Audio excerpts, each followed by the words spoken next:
فرما ہے علامہ Iqbal open university, اس university کے ذریعے اس ملک کی عالم اسلام کی خدمت کر رہے ہیں جناب محترم ڈاکٹر حافظ محمد سجاد صاحب، ان سے گزارش ہے کہ وہ اپنی اجازت سے مستفید فرمائیں۔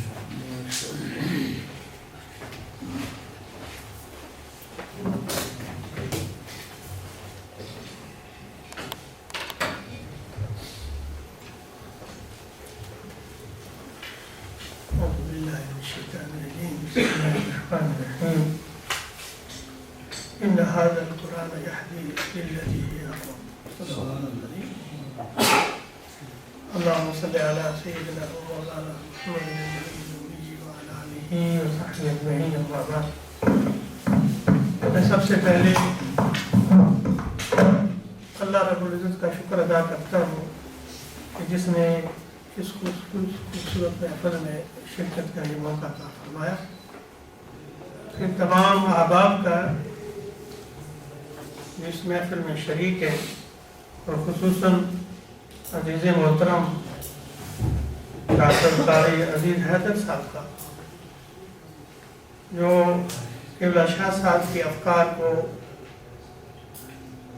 علمی زبان میں بیان کرتے ہوئے ہم تک پہنچا رہے ہیں، اور ان کے ذریعے سے ایک پوری تنظیم قائم ہے، اور یہ عظیم جامعہ جس میں یہاں موجود ہے یہ اسی شخصیت کا فیض ہے۔ اللہ رب العزت علم و عمل میں اور فکر میں مزید ترقی عطا فرمائے، اور یہ ادارہ اسی طرح آگے بڑھتا رہے۔ آخر میں بات کرنے کے کچھ فوائد بھی ہیں اور کچھ نقصانات بھی ہیں، کہ جو باتیں میں کہنا چاہتا تھا اور میرے بہت ہی محترم حضرات، پروفیسر حضرات، ڈاکٹر حضرات، علماء نے وہ باتیں بیان کر دی ہیں۔ جو باتیں دو چار مزید میں کہہ سکتا ہوں انشاءاللہ آپ کے سامنے پیش کرتا ہوں۔ عالم اسلام کے علماء کے حوالے سے یہ بات ہمیں معلوم ہوتی ہے کہ ان کی گفتگو، ان کے محاضرات اور ان کے دروس کو تحریر کرنا، لکھنا، یہ مسلمانوں میں قدیم روایت رہی ہے، یہ آج نہیں ہے، صدیوں کی یہ روایت ہے کہ انہوں نے جو ہے وہ تاریکی میں بیٹھ کے بھی پوری کتابیں لکھوائی ہیں۔ آج جو ٹیکنالوجی کا دور ہے، اور آپ دیکھیں کہ بعض حضرات ہمارے ہندوستان میں ہی، پاکستان میں، دنیا میں اب یہ طریقہ سب سے بہترین طریقہ ہے کہ کیونکہ وقت میسر نہیں ہے، لوگ ایک سلیقے سے گفتگو کرتے ہیں، ترتیب سے گفتگو کرتے ہیں، تو اتنی قیمتی شخصیات کے وہ عظیم علمی تحقیقات ہمارے سامنے آ جائیں تو یہ بہت ضروری ہے۔ میں حضرت صاحب کے خطبات اور ان کی تفصیلات پڑھ کے حیران رہ گیا۔ اس اتنی بڑی عظیم شخصیت کی تفسیری خدمات، حدیث، سیرت، تاریخ، تراجم صحابہ، اہل بیت، اولیاء کے حوالے سے اتنا بڑا کام ہے، یہ تو کئی پوری یونیورسٹیاں لگیں۔ تو اب چند اس میں سے دروس 11-12 دروس آئے ہیں، تو انشاءاللہ یہ تنظیم مجھے امید ہے کہ ان کے دیگر کاموں کو بھی اسی طرح اسی سلیقے سے پیش کرے گی۔ ماضی میں بہت دور کی بات ہے، حال ہی میں آپ دیکھ لیں ہمارے استاد محترم ڈاکٹر محمود احمد غازی صاحب بہت مصروف شخصیت تھے، اللہ تعالیٰ نے ان کے محاضرات کو اتنی پذیرائی بخشی ہے کہ دنیا کے کونے کونے تک وہ پہنچ گئے، اور انہوں نے ایک بڑے سلیقے سے ترتیب کے ساتھ محاضرات دی اور کتابی شکل میں ہمارے ساتھ۔ اسی طرح مولانا اشرف علی تھانوی رحمۃ اللہ علیہ کے مواعظ اب دیکھیں کئی جلدوں کے اندر ہیں، ان کے مرید اور ان سے تعلق رکھنے والے لوگ ان کو تحریر کرتے تھے، ان کی مجالس میں بیٹھنے والی گفتگو وہ تحریر کر لیتے تھے، محفوظ کر لیتے تھے۔ اس قدر علمی شخصیت سے جس کے جب بھی تعلق ہے تو بھرپور کوشش کی جائے کہ اس قدر عظیم علمی شخصیت سے جو فیض ہم تک پہنچے، آپ حضرات اس کے لیے محنت کریں، اور وہ ہر چیز اسی طرح اس سوسائٹی کے ذریعے ہم تک آئے۔ ان سے گفتگو پہلے ہوتی رہتی تھی، کئی دفعہ میں دعوت دی ادارے میں آنے کی، اللہ نے آج اس کتاب کی نسبت سے ہم اکٹھا ہونا تھا۔ جہاں تک کتاب کی خوبیوں کا تعلق ہے، خصوصیات کا تعلق ہے، میرا خیال ہے کہ ہم ڈاکٹر آصف قادری صاحب سے لے کر ہمارے محترم ڈاکٹر شاہ جنید ہاشمی صاحب نے کوئی چیز چھوڑی نہیں ہے۔ کتاب کی جتنی بھی اہم مباحث ہیں، چاہے ان کا تعلق اعتقادی مسائل سے ہو، علمی مسائل سے ہو، عملی اور فکری مسائل سے ہو، سب انہوں نے تفصیل سے بیان کیے۔ اور کتاب کے اندر جو خوبیوں کا تذکرہ ہے اس کا بھی ذکر کیا ہے، اور اس میں مزید کیا ترمیم، کیا اضافہ ہو سکتا ہے، ان میں بھی رہنمائی کی ہے۔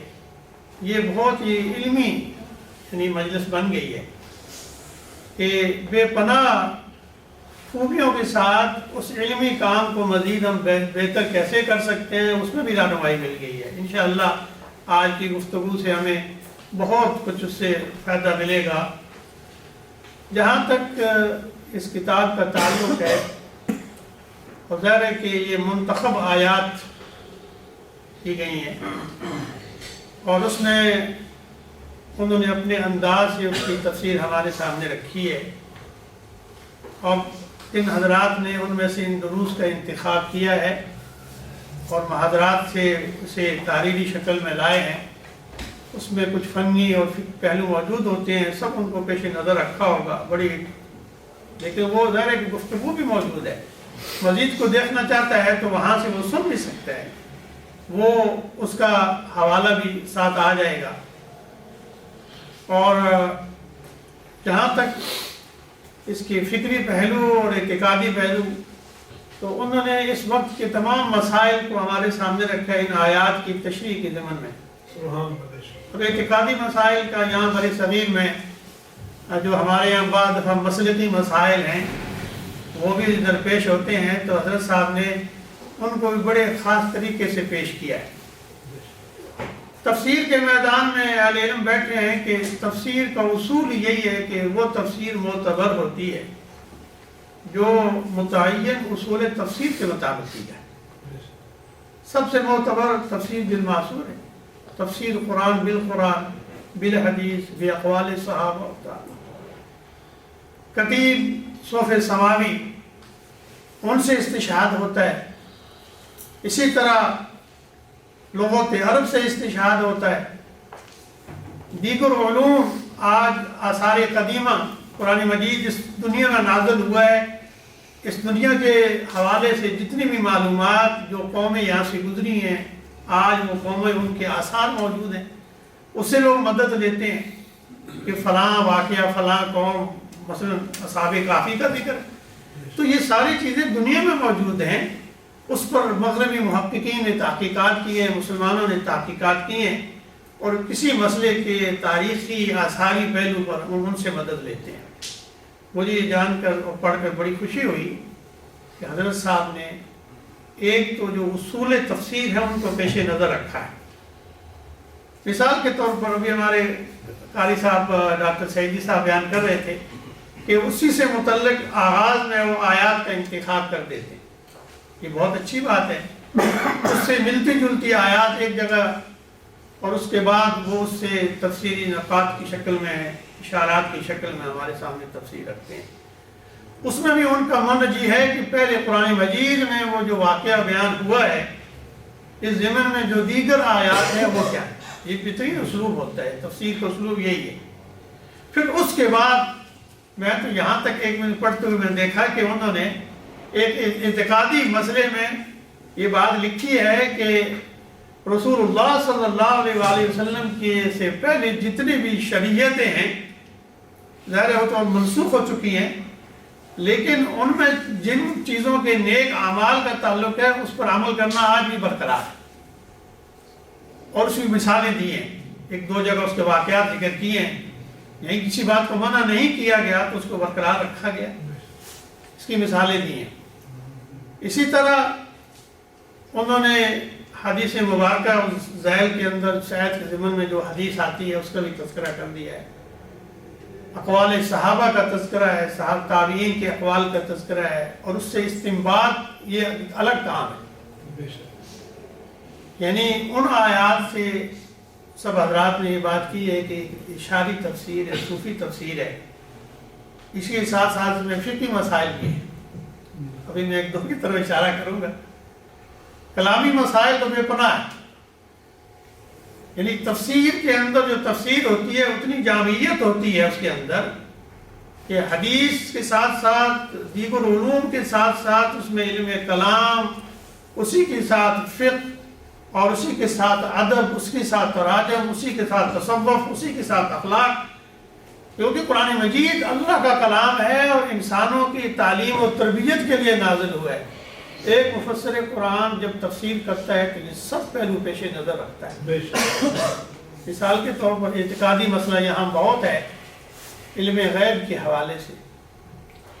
اب یہ ہمارے یہاں کچھ مسالک میں علم غیب ذاتی اور عطائی کا ایک مسئلہ بہت چلتا ہے. میرا خیال ہے کہ انہوں نے ایک مسئلے میں بالکل واضح لکھا ہے کہ انبیاء علیہ السلام کو جتنا بھی علم ہوتا ہے اس میں کوئی حد بندی نہیں ہے کہ کتنا ہے کتنا نہیں ہے. یہ ہم مراد نہیں کر سکتے، یہ اللہ کی عطا سے ہے. جب انہوں نے لکھ یہ ہے یہ عطائی تو پھر جھگڑا ہی ختم ہو گیا، یہ بات کر کے ختم ہو گیا. مسئلہ اللہ کی طرف سے ہے. پھر ایک اور مسئلہ ہمارے یہاں مسئلہ بہت موجود ہے کہ جزئی فضیلت اور کلی فضیلت. یہ بھی مسئلہ ایک بیان کیا ایک ضمن ہے کہ اللہ تعالیٰ نے فضیلت دی ہوئی ہے. اور یہ قصہ حضرت موسیٰ علیہ السلام حضرت خضر کے بارے میں بڑی تفصیل سے بڑے نکات ہیں. میں آخر میں کچھ تجاویز میں ذکر کروں گا جن لوگوں نے کتاب ترتیب دی ہے اس سے اور کس طرح خوبصورت کیا جا سکتا ہے. وہاں یہ لکھا ہے کہ حضرت موسیٰ علیہ السلام اللہ کے نبی ہیں، اتنا بڑا مقام ہے، انہیں اللہ نے شریعت عطا فرمائی ہے کہ ایک طرف ان کے سامنے ایک کام بظاہر صحیح نہیں ہو رہا تو وہ صبر کیوں نہیں کر رہے؟ وہ صبر کر ہی نہیں سکتے، اس لیے وہ صاحب شریعت رسول ہیں. ان کے سامنے غلط کام ہو تو وہ تو ضرور منع کریں گے، آپ نے کیسے کیا، کیوں کیا. اور اس واقعے سے اتنے خوبصورت نکات بیان کیے ہیں، ہمیں بتایا ہے جو اس طرح انداز سے بیان کرتے ہیں مقابلہ کرتے ہیں، ہماری مقابلے کی بات نہیں ہے. اصل میں اللہ نے انہیں شریعت دی تھی، اس کا تھا. اور اللہ یہ بھی بتانا دینا تھا کہ فوق کل ذی علم علیم، یہ بھی اللہ کی ذات سے ایک پہلو ہے کس طرح کس کو علم عطا کرتا ہے اور کتنی حکمت عطا فرماتا ہے. پھر اس میں بڑے خوبصورت نکات انہوں نے بیان کیے ہیں. جہاں تک فقہی مسئلے کا تعلق ہے، اور یہاں اسی واقعے میں وَقَانَ أَبُوهُمَا صَالِحًا کی بڑی خوبصورت تفصیل بیان کی کہ نسب کا کتنا تعلق ہے، اور پھر اس کی بڑی تفصیل بیان کی ہے کہ جو نسب والے ہوتے ہیں وہ اس کا بہت خیال کرتے ہیں. پھر رسول اللہ صلی اللہ علیہ وآلہ وسلم کی نسبت سے جو سادات کو شرف حاصل ہے اس کی بڑی تفصیل بیان کی ہے. اور پھر اس میں حضرت علی رضی اللہ تعالیٰ عنہ کے حوالے سے جو آگے سلسلہ چلتا ہے اس کی تفصیل بیان کر کے یہ بیان فرمایا ہے کہ حضرت حسن اور حسین رضی اللہ تعالیٰ عنہ سے یہ اولاد جو آگے رکھی گئی سادات کہلاتے ہیں. باقی اس کے علاوہ کوئی قریشی ہیں، کوئی ہاشمی ہیں، کوئی علوی ہیں، ان کو اور نام دیے جائیں گے، لیکن سادات صرف اور صرف ہیں. اور پھر بتایا کہ نسل کا خاص تعلق ہوتا ہے، اور بالکل یہ صحیح بات ہے. اس لیے کہ اس میں ہمیں پھر تاکید فرما گئی ہے، نکاح کے اندر یہ بات پیش نظر رکھنے کا حکم دیا گیا ہے کہ اس میں جو نسب ہے اس کا بہت خیال کرو، اس کی بڑی عظمت ہے، اس کا لحاظ ہوتا ہے. اور یہ قرآن سے ثابت کیا وَقَانَ أَبُوهُمَا صَالِحًا، اس سے بڑا عمدہ نقطہ بیان کیا. ایک اور پہلو فقہی مسئلہ میں بیان کر دوں کہ اس میں بڑے فقہی نکات، میں نے ساری تقریباً کتاب کا کیونکہ وقت نہیں ہے، سب لوگوں نے باتیں کر لی ہیں اور یہاں اتنا آدمی بات کرنا بھی مناسب نہیں ہے کہ رسول اللہ صلی اللہ علیہ وسلم پردے کے حوالے سے آپ جس معاشرے میں رہتے ہیں، اس کتاب کی خوبیوں میں یہ بھی ہے، جس علاقے میں رہتے ہیں، جس تہذیب کے اندر آپ رہتے ہیں، اس تہذیب پہ نقد بھی شامل بے پناہ ہے. یعنی نقد اس طرح کیا ہے کہ کون سی خامی ہے اس کے اندر. فرمایا اس وقت بے پردگی بد اخلاقی عام ہے. پردے کا حکم ہے. حضرت عمر رضی اللہ تعالیٰ عنہ کے حوالے سے بات کی ہے کس طرح رسول اللہ صلی اللہ علیہ وسلم کے پاس فرمایا کہ آپ ازواج مطہرات کو پردے کا حکم دیں. تفصیل بیان کی ہے. حضور فرمایا کہ آپ ہمارے معاملات میں کیوں دخل کرتے. یہ واقعہ بھی لکھا ہے وہاں. یہاں اللہ کا حکم نازل ہو گیا اور امہات المومنین کو پردے کا حکم ہوا. میں کچھ لوگوں کا خیال ہے اس حوالے سے کہ پردہ جو ہے نا صرف جو ہے وہ پورا چہرے اور یہ ننگا رکھ سکتے ہیں. تو شاہ صاحب کے کچھ تفردات بھی ہیں. ان میں یہ بھی ہے کہ عموماً ہمارے یہاں فقہا میں یہ ہے کہ الا ما ظہر منہا کہ کچھ خواتین ہاتھ چہرہ اور پاؤں ننگا رکھ سکتے ہیں. چاروں فقہا کی شاید یہ رائے ہے. لیکن یہ چہرے کے پردے کے بھی قائل ہے. فرمایا یہ آنکھ یہی تو ذرا ظلم ڈھاتی ہے. آنکھ کا بھی پردہ ہے. اور یہ وہ شخص بات یہ کر سکتا ہے جو اس تعظیم میں بیٹھا ہوا ہے جس میں وہ دیکھ رہا ہے لوگوں کے کیا مسائل. آج ہمارے معاشرے میں اتنی برائی عام ہو گئی ہے کہ اگر ہماری مائیں اور بہنیں اور بیٹیاں اس رسول اللہ صلی اللہ علیہ وسلم کی اس قرآن کی تعلیمات پہ عمل کریں کہ اس فتنے سے آج فتنے سے بڑا کوئی فتنہ ہے. آپ نے فرمایا کہ یہ بہت ضروری ہے. فرمایا کہ کچھ روشن خیال انہوں نے نقد کیا. کچھ روشن خیال یہ کہتے ہیں کہ صرف جو ہے وہ چہرے کا پردہ جو ہے وہ نہیں ہے. فرمایا چہرے پردہ لازم ہے کہ آنکھ کا پردہ نہیں. اس طرح کچھ ان کے اپنے تفردات علمی بھی ہیں. اور ہر صاحب علم میں یہ چیز ہوتی ہے کہ جب وہ کوئی بات کرتا ہے اور جس کو وہ بہتر سمجھتا ہے اس کے دلائل بھی اس کے پاس ہوتے ہیں. اس تفسیری کے اندر بہت ہی کمال کی چیزیں ہیں. اور عقیدے کی بات ہے, صحابہ کی عظمت, اسی طرح اہل بیت اطہار کی عظمت کا بیان ہے, لیکن بڑا توازن ان کے اندر. سیدنا صدیق اکبر کی شان بیان کی ہے, دیگر صحابہ کی شان بیان کی ہے, ساتھ ساتھ اہل بیت اطہار کی عظمت اور کو بھی بیان کیا ہے. سب بڑے طریقے اور سلیقے کے ساتھ آیات کی تفسیر کی ہے. جہاں تک ان کے علمی یا بڑی خوبیاں ذکر ہوئیں, جدید اور قدیم علوم سے وہ آراستہ ہیں. قانون کا علم بھی انہیں حاصل ہے. پھر اس قدر یعنی علوم کے ساتھ ساتھ وہ جو تربیت فرما رہے ہیں لوگوں کی, تصوف سے تعلق, یہ ایک روحانی تربیت, یہ سلسلہ بھی جاری ہے. اسی کی شکل یہ آج یونیورسٹی اللہ کرے اور مزید ترقی کرے.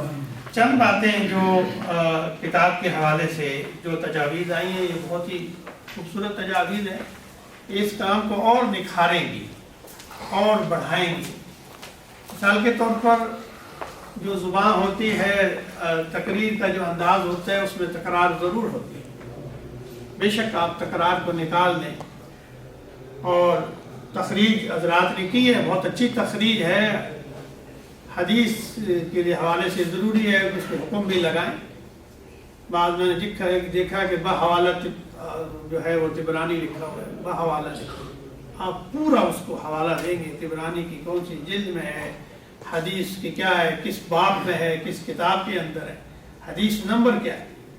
پھر ایک اور چیز, علمی کام کا جو منہج ہوتا ہے, یہ بھی دروس ہیں. جہاں سے ان کا کلام شروع ہوتا ہے اس میں کسی شخصیت کا نام آیا ہے تو آپ فٹ نوٹ میں اس کی تشریح کریں گے, اس کے تراجم لکھیں گے. جہاں کسی شخصیت کا نام آیا ہے اس کے ساتھ اس کے پیدائش و وفات کا, تاکہ پتہ چلے کہ آپ اس کے کلام کو اتنا خوبصورت بنا دیں, اتنا جاندار بنا دیں آج کی زبان کے اندر کہ اس قدر اس کے اندر حواشی ہوں. ہم جب تحقیق کرتے ہیں تو میں نے دیکھا تھا کہ اس کے اندر ہم جو پہلو پیش نظر رکھتے ہیں کہ تدوین ہوتی ہے, تصویر ہوتی ہے, تخریج ہے, حواشی ہے, تعلیقات ہیں, اور آخر پہ نتائج تحقیق ہوتے ہیں. یہ آپ کا کام ہے جو اسے تخریج کر رہا ہے. ان کا متن آپ نے سارا دے دیا, اس میں جتنا اقتباس آئے عربی متن آپ نوٹ کریں. ظاہر کہ وہ کلام ہے, گفتگو ہے, وہ اتنا بیان نہیں کر سکتے نہ لوگوں کے سامنے. اب اگر دیہات میں بیٹھا ہے تو عربی کہاں وہ لوگوں کو سمجھائیں. آپ کا کام ہے کہ اس کے کام کے ساتھ ان کو جو ہے وہ ایک بحوالہ بنا دیں کہ آپ متن وہاں سے تخریج کر کے لائیں، بے شک تشکیل کریں اس کی، زیر و زبر اس کی لگائیں اس کو. پھر اسی کے ساتھ ساتھ مزید اس کے لیے حوالے ہوں تو مزید حواشی لکھیں اس میں. اتنا شاندار کلام ہو جائے کہ لوگوں کو اس میں فائدہ ملے. اور آخر پہ نتائج یہ ہوتے ہیں، مثلا یہ سارا واقعہ آپ نے لکھا، سب کچھ لکھنے کے بعد اس سے جو خود دروس آپ سمجھتے ہیں پوائنٹ نکات لکھیں، یہ آپ کا کام ہوگا. اور ان حضرت صاحب کو، ان حضرت جس کی کتاب ہو، عمومی طور پر ظاہر ہے یہ ان کے تفسیر ہے، تو انہیں یہ بات دکھا دی جائے کہ یہ میں نے اس کے پڑھنے کے بعد یہ سمجھا ہوں کہ یہ میں نے اس دروس سے یہ 10 12 20 پوائنٹ نکلتے ہیں نتائج کی شکل میں، جیسا کہ ہر آدمی اس کو پڑھے تو یہ نتیجہ نکلے، اسے یہ سمجھ آ جائے، یہ اسے تجویز ہو جائے. تو وہ دکھا دیں گے تو اس کی تائید ہی کریں گے، ظاہر ہے کہ ایک اور اضافہ ہوگا، تو یہ بہت ہی عمدہ کام ہو جائے گا اور خوبصورت کام ہو جائے گا. تو یہ چند باتیں تھیں. میں تمام حضرات کا بہت شکریہ ادا کرتا ہوں کہ اس قدر عظیم علمی شخصیت سے ہم متعارف ہوئے ہیں. اور میں یہ چاہوں گا کہ کتاب کے آخر پہ انہوں نے لکھا ہے کہ انہوں نے اصول تفسیر پر بھی کام کیا، اس کی بڑی ضرورت ہے. خود قاری عزیز حیدر صاحب نے قبلہ پیر میر علی شاہ رحمۃ اللہ علیہ کی تفسیر کے حوالے سے ان کی تفسیر نکات اور اصول تفسیر پر کام کیا ہے. اسی طرح حضرت قبلہ شاہ صاحب کے تفسیر اصول تفسیر پر بھی کام کریں. اسی طرح حدیث جو انہوں نے بیان کیے ہیں ان کی شرح جو کی ہے، اس سے بڑھ کر ان کے جو دروس ہے تصوف پر، انہیں آپ ایڈٹ کریں اور ان کی کوئی چیز ضائع نہ جائے. جہاں وہ گفتگو ریکارڈ کی شکل میں ہے، تحریر کی شکل میں ہے، تو یہ بہت ہی قیمتی سرمایہ ہے. ایسی شخصیات کی ایک ایک جو گفتگو ہو، ایک ایک لفظ ہے، اسے محفوظ کرنے کی ضرورت ہے. اس خوبصورت تقریب میں تمام حضرات کے لیے جو شریک ہوئے، میں ان کا بھی شکریہ ادا کرتا ہوں. اور اس خوبصورت موقع پر ہمیں جو دعوت دی گئی، تمام انتظامیہ کا اور خصوصاً قاری عزیز حیدر صاحب کا میں شکریہ ادا کرتا ہوں. اللہ رب العزت سے دعا کے ساتھ کہ اللہ میں اسی طرح جو ہے ان کی علمی فکری خدمات کو عام کرنے اور اسے دوسروں تک پہنچانے کا اللہ تعالیٰ ذریعہ بنائے.